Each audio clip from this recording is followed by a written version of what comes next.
Hi guys, and welcome back today with another episode of Crypto News today. A lot of stuff happening with FTX, but we're gonna focus a lot more today on other cryptos that are, let's say, reacting on what is happening with FTX in a good way to bring some more security in this world. We're gonna start with prices in general. Bitcoin down 1.2%. Ethereum, of course, following, even worse, 2.48% down.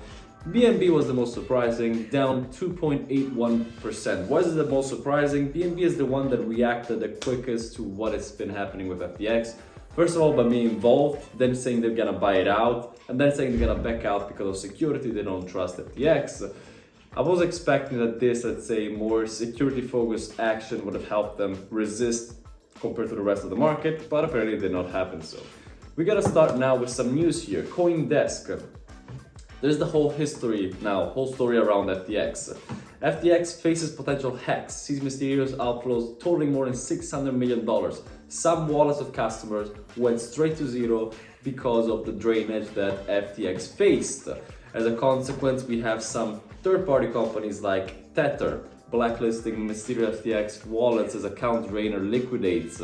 Matic, Link, and Avax holdings. Over 3.9 million in Tether on Avalanche and 27 million of Solana linked USDT has been, let's say, marked and blacklisted by Tether in terms of wallets that saw these transactions here.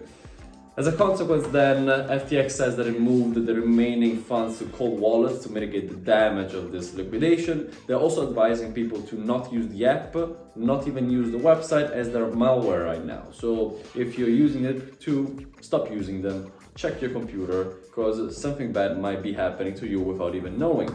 Last but not least, he had to be in it. Of course he had to be in it. Elon Musk reveals talks with Sam Bankman-Fried. My BS meter was redlining. Apparently he had a conversation, 30-minute conversation with Sam about helping out with buying Twitter, and he did not like the person. Even though he was kind of like the angel of all the financial institutions out there. So he was not convinced and he mentioned it. Of course, is this a marketing stunt? I don't know, but he had to say it. On to crypto news. This new metaverse project is taking on big players like Decentraland and the Sandbox. How to buy early. Which one is the token? Robot Era. What are they providing? It doesn't really say it. How metaverse will work. Alpha due for Q1 2023 enables gamers to play as robots. They will be able to manage their own NFT-based land and help create the different elements of Robot Era virtual world. I mean, pretty much the same thing. Yeah, nothing special for now. I might look more into it if we see more articles about it, or just research it a bit and do a video about it. Pretty interesting. We have another metaverse. Probably the best time to get in is right now because not in terms of investing, but in terms of creating a new metaverse, because all those bigger players have been tumbling in the past couple of months. People think that during a bull run is the best time to come in. Actually, no, it's during a bear run right before a bull run, because people are now a little depressed, come in with the new thing, market it until the bull run arrives, and when it comes in, boom, have people adopt. So we'll see how this one will go. Gaming crypto Calvaria has raised 1.6 million pre-sale, time to buy. I don't know about that.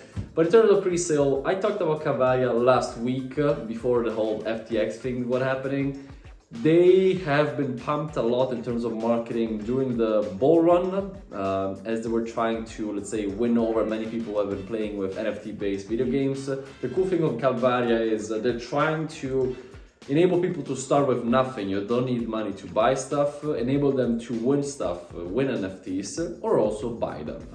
So that's pretty cool. It's something that could be usable by everybody, even people with no money, that can start building up, let's say, capital or NFT-based holdings on the game itself. Cointelegraph. Binance CEO sees out on FTX crash. We've been set back a few years. So Binance CEO simply says that this FTX crash and what has been happening with FTX in terms of the questionable actions, the questionable things that were happening behind the scene, have been set back a few years in terms of general adoption by all the public. If you're not making crypto a safe place, a place that can be trusted, you're not incentivizing people to adopt. I mean, the basic concept makes general sense. It's like 2008. After 2008, people did not buy as many homes. People were kind of scared of banks, very skeptical. Even if the government placed in a lot of regulations, it took a while for people to get back into, let's say, a more comfortable situation.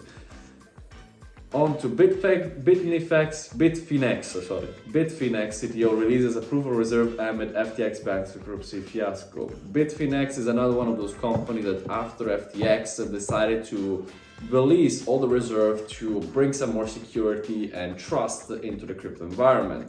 We saw, for example, the other day, also crypto.com pull out the reserves that we can see here. Very fun to see. These are the reserves of crypto.com. Of course, the number one is Bitcoin, but what really surprised me is the number two holdings of, let's say, crypto reserve is not Ethereum, as people would have expected, it's Shiba Inu. 20% of reserves of crypto.com is Shiba Inu. This means that most of the people who have a crypto.com account own Shiba Inu on top of their CRO coin. With that said, we have Bitfinex that released the reserves too. And last but not least, World Wide Web founder explains the role of interoperability will play in Web 3.0. Basically, the whole concept here is interoperability and integration among different blockchains. If you can make it easy for creators to create stuff, have it operational on a platform, have it be able to integrate with other blockchain systems as easily as possible, even for a stupid human like me, I'm not a programmer, then you're incentivizing adoption, usability, interoperability, and utility. The easier you make it to use, the more you're incentivizing people to upgrade and innovate Web 3.0, and finally use it to finally make it finally monetize it. I don't have the word, guys.